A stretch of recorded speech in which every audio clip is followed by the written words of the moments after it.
O quinhentismo na literatura brasileira.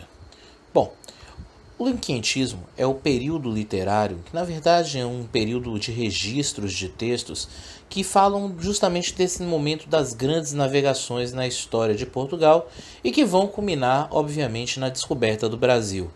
Afinal, como sabemos, Portugal era, sem sombra de dúvida, a nação de maior relevância nesse momento, histórica e socialmente.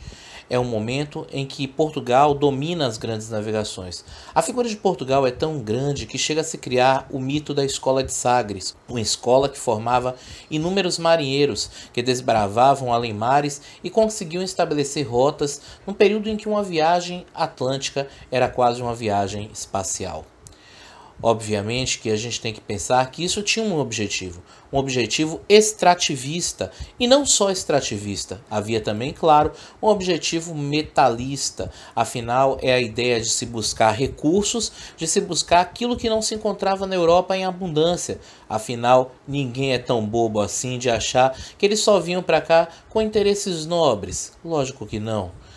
É em cima desse tipo de princípio que a gente tem que entender que surge o mercantilismo, fruto justamente desse apogeu da burguesia. O mercantilismo não é exatamente parelho às grandes navegações, mas ele vai acompanhar justamente esse período, principalmente porque vai surgir a figura de um teórico francês chamado Jean-Baptiste Colbert, que tornará-se secretário de finanças, E obviamente ele vai ver que aquelas descobertas de novas terras proporcionariam também novos lucros.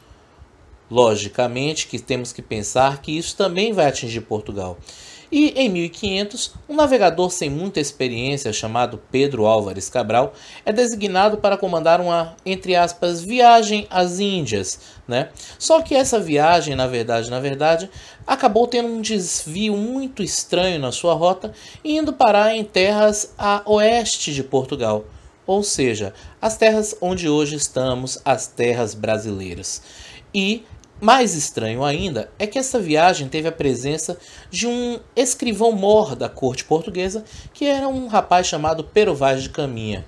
Pero Vaz de Caminha tinha o objetivo de registrar, entre aspas, a viagem, algo que não era muito usual. Isso geralmente era uma função que o próprio comandante fazia.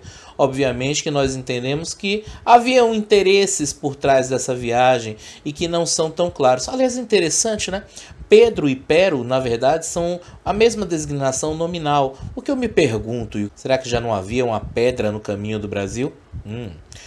Mas, continuando a nossa história, eis que a viagem prossegue e ela vai acabar em terras brasileiras no dia 22 de abril de 1500. E esse primeiro contato entre portugueses e indígenas é no mínimo sui generis, Afinal, representava-se ali naquele momento um processo de colonização. Mas eu me pergunto até hoje, será que os índios aceitaram isso pacificamente? Acho que não, hein?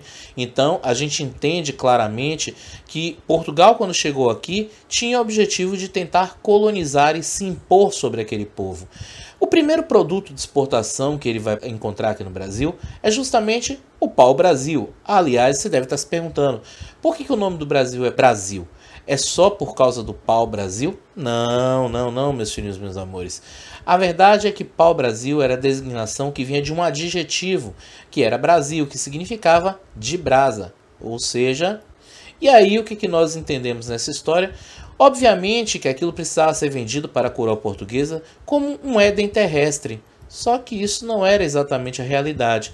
O que houve aqui no Brasil nesse primeiro século e ao longo de todo o processo colonizatório, e por que não até os dias atuais, foram constantes conflitos entre aquela população oprimida dos indígenas e, obviamente, entre os colonizadores e os conquistadores. Logicamente que os índios também revidaram, até porque aquela visão idílica de que eles eram verdadeiramente bons selvagens não corroborava muito, até porque muitos deles praticavam o ato do antropofagismo, que o diga o primeiro bispo brasileiro, Pero Fernandes Sardinha, que, por acaso, quando voltava para Portugal, seu navio naufragou e ele acabou virando alimento. E aí, nessa história, obviamente que vários colonizadores vão apresentar uma visão distorcida. Hans Staden, Gabriel Soares de Souza, Pero Magalhães Gândavo, todos eles vão apresentar essa visão colonizatória, o índio como um selvagem predatório. E obviamente que a coisa não era assim. Imagine, alguém entra no quintal da sua casa. A coisa não tem que ficar muito bem desse jeito, né? Você tem que defender o seu território. Os índios estavam fazendo apenas isso. Mas, buídos dessa missão de querer impor a sua cultura, os portugueses, não obstante a tomarem as riquezas que haviam no Brasil, ainda impuseram o quesito da religião. E isso logo na primeira missa. Tempos depois, vem para cá a Companhia de Jesus, os jesuítas, e essa ordem vai vir com o objetivo de, entre aspas, catequizar os índios, principalmente colocando como figura-mor o padre José de Anchieta, que chega aqui na segunda metade do século XVI com este objetivo. Olá pessoal, eu sou o professor Raimundo Poeta. Deixa o seu like nesse vídeo, aproveita e se inscreve no canal.